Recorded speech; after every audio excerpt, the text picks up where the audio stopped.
Hello, আসসালামু আলাইকুম everyone. কেমন আছেন সবাই? আশা করি সবাই ভালো আছেন। তো যাই হোক, আমাদের আবার হঠাৎ করে প্রোগ্রাম মেঘনাতে। তো আমরা মেঘনার উদ্দেশ্যে রওনা হলাম। সবাই আমার বাসার কাছাকাছি চলে আসছে। তো আমার বাসার থেকে এখানে আইসা আমরা সবাই একত্রিত হয়ে আমরা এখন ছুটে চললাম মেঘনার উদ্দেশ্যে।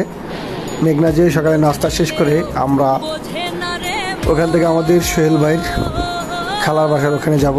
সেখানে আমাদের ফুটবল খেলা হবে। তারপরে আনন্দময় কিছু সময় কাটিয়ে নিজেরা রান্নাবাড়া শেষ করে খাওয়া দাওয়া করে কিছুক্ষণ আড্ডা দিয়ে ইনশাল্লাহ আবার আমাদের গন্তব্যস্থান হবে ঢাকার উদ্দেশ্যে। তো যাই হোক, চলেন কথা না বাড়িয়ে আমরা চলছি এখন মেঘনার উদ্দেশ্যে।